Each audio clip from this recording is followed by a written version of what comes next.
I am live. I'm reading Prelude to the Landing on Planet Earth. I am now in Chapter 6, Ambassadors Extraordinary. Ambassadors being Phyllis Schlemmer, Andrija, Puharich, and Sir John Whitmore. They are the trio which is on their travels now to help with the peace process in the world. This was published 1977. And they are guided by a group of extraterrestrials called the Management, the Nine, and the spokesman is Tom. I finished, I think, the fourth reading of Chapter 6, I'm not sure. Remember, you cannot escape your destiny. You can only turn around and walk towards it. And the destiny of the three of you is to be involved with the peoples of the world to help them. The directness, the pertinence, and the eloquence of this pep talk impressed both John and Andrija. If Ultima had limitations as a technician, Tom made up for them by possessing in good measure those other attributes expected of superhuman beings, wisdom and insight. Indeed, it is largely on account of these latter qualities that the trio have kept faith over the years, and that I undertook this chronicle, considering it not unworthy of the attention of serious readers. Two other passages from this long speech of Tom's are worth recording. The first for the light it throws on one of the most problematical themes of the communications, and the second for its wisdom and a nice touch of invention that it contains. The first has bearing on the problem posed by the previous lives' material. We speak of the time in your lives when the three of you were beings together. In the first communication, when we told you who you were in your mind, you asked a question, because you were convinced that you could not have been who we told you you were. Because it was not of great importance then, we simply said in truth it was so. Do you recall the conversation? It is important now that the three of you review that which is written of your past lives. If you do, it will give you greater understanding of what is important. The previous lives' material is difficult and embarrassing because it seems to polarize the possibilities. Either you accept it as literal truth, or you dismiss it as a momental ego trip, which would of course put the authenticity of the material of all the rest of the communications in doubt. This passage suggests another way of regarding the previous lives' material, as symbolically true as an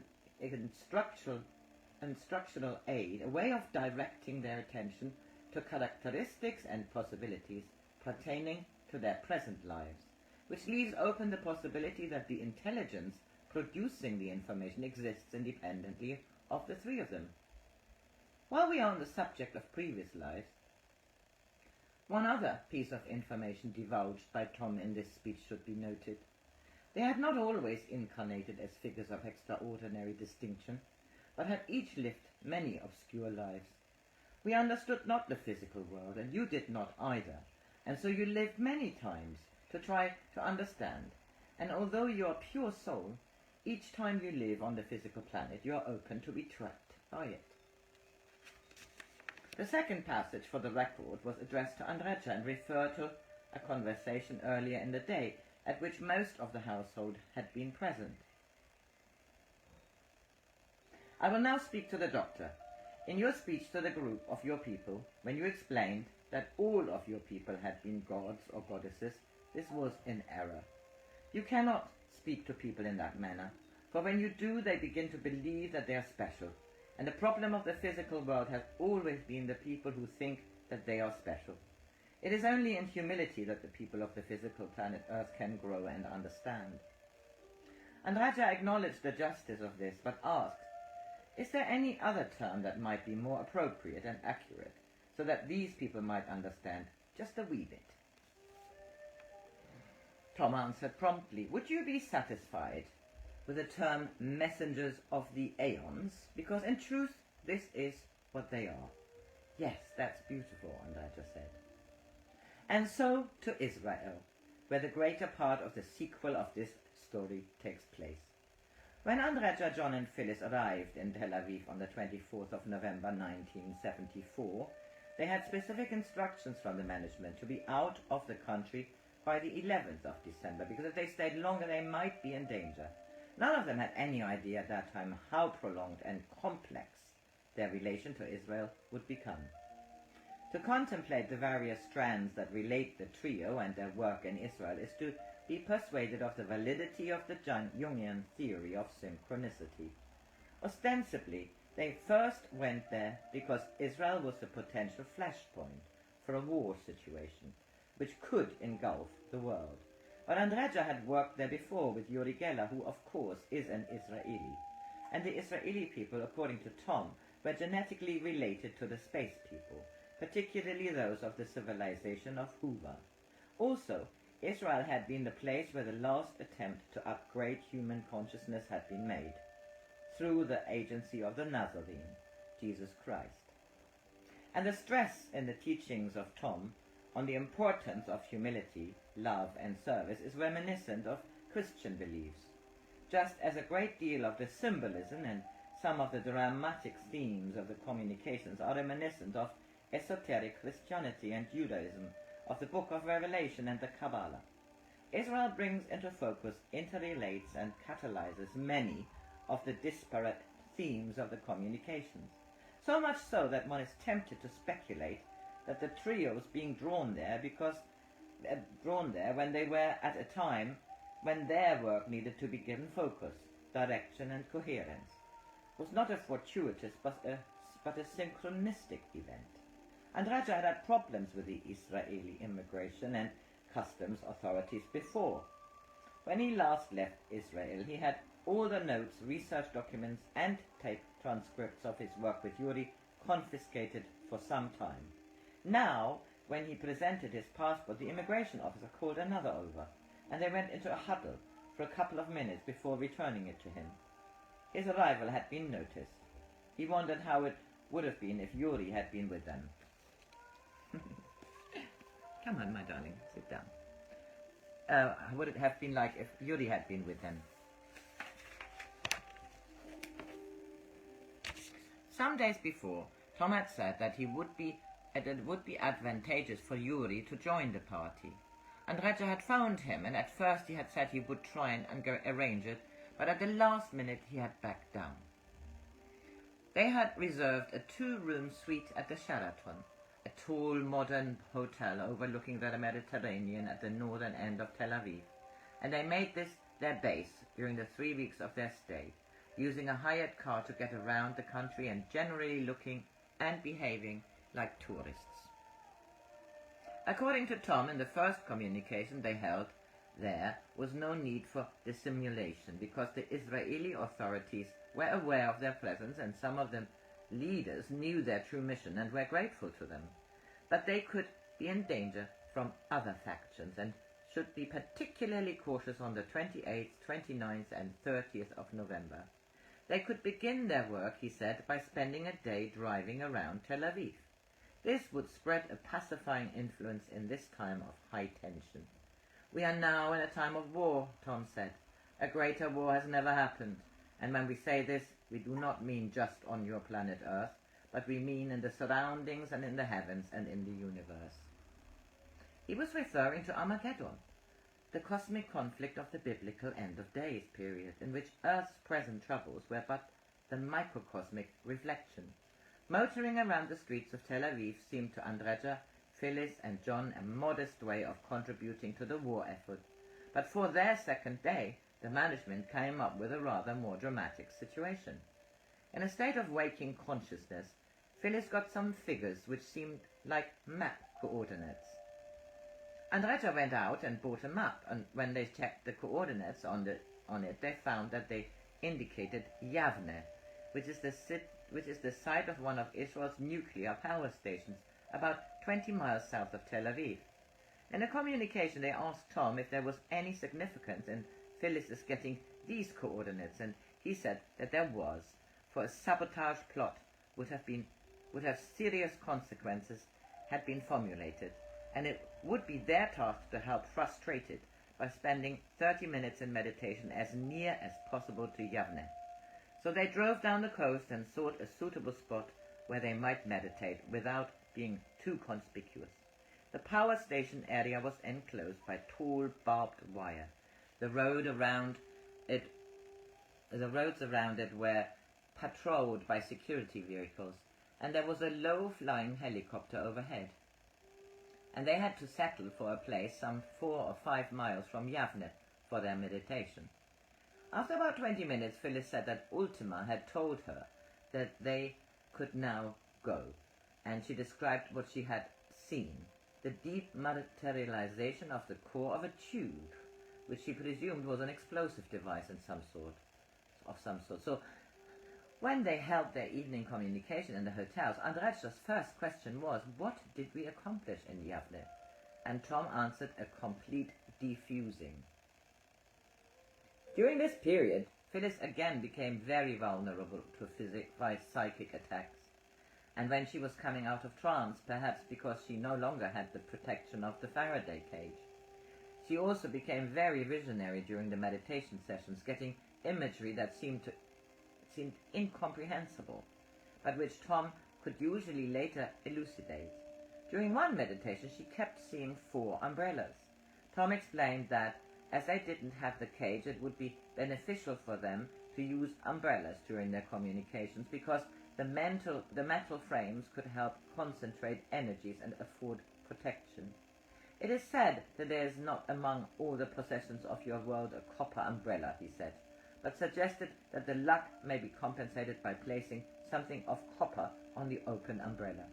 So the next day they bought umbrellas, and thereafter used them as Tom had suggested, attaching them to the backs of the upright chairs they sat in for communication in order to keep their hands free.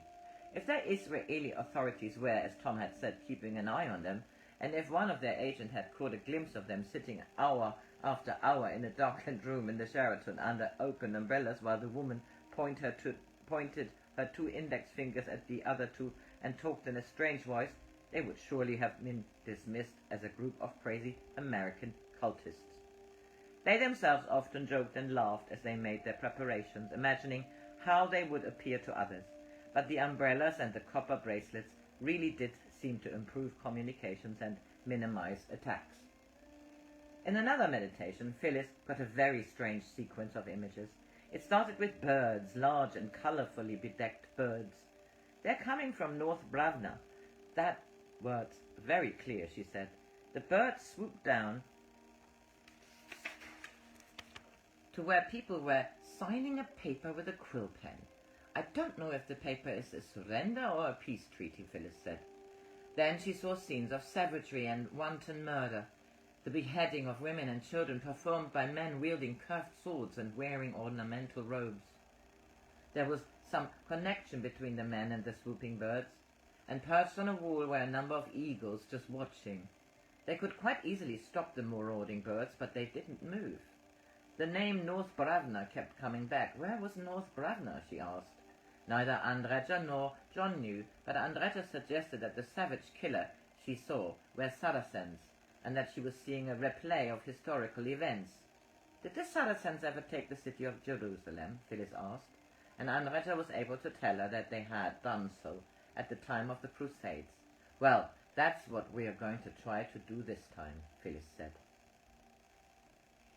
Tom later confirmed that her interpretation was basically right. There had been a building up of terrorist infiltrators in the city of Jerusalem over the last 3 months.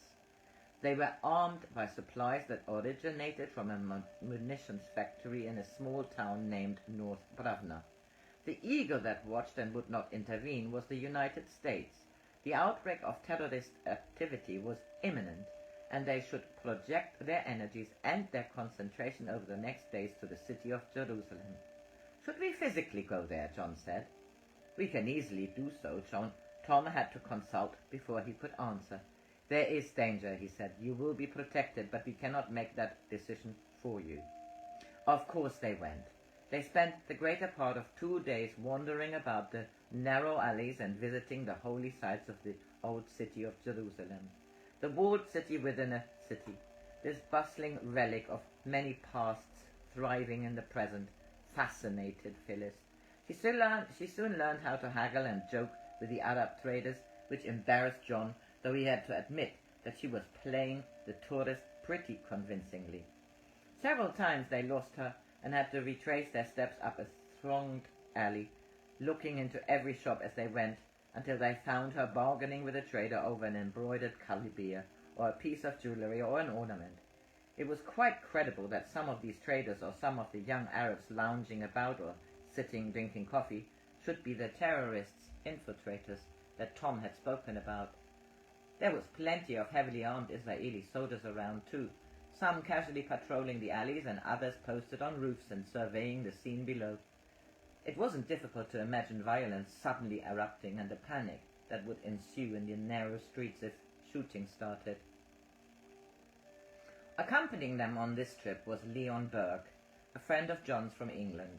Leon had been one of the helpers at the time of the May lectures, but Tom hadn't seen much of him since that time. He'd gone to Tel Aviv on an impulse. He knew that John was there, but assumed that he was on business and knew nothing about the work or his involvement with Andrija and Phyllis. He had contacted him at the Sheraton when he arrived in Tel Aviv, and he joined them on several of their trips over the next couple of weeks, though he still had little idea of what they were engaged on. I have to bring Leon Burke into the story at this point because it was because of him that they went to Ein Kerem. Ein Kerem is a village just outside Jerusalem. Leon said he had some friends who lived there and would like to take the opportunity to pay them a visit. He had been told that they lived near the church, so when they reached Ein Kerem, John drove up a lane which wound up towards the church, but only to find that it terminated in a cul-de-sac. Then an extraordinary thing happened. When John tried to reverse back to find a place to turn, the car simply wouldn't move. All four wheels were locked. He tried everything he knew to release them, but to no avail. The car was obstructing the lane. Come on, sit down, darling. And obstructing the lane.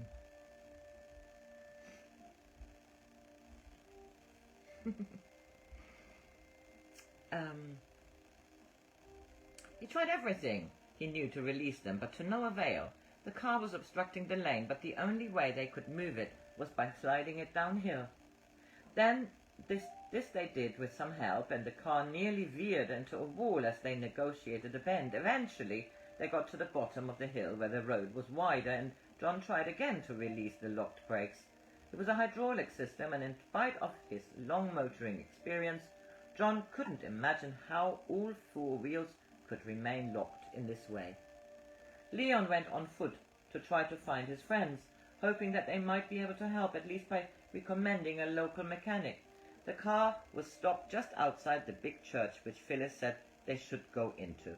She was quite insistent about it, so John and Andrija complied, as they always did when she got strong impulses to do something, knowing from experience that the thought wasn't always her own.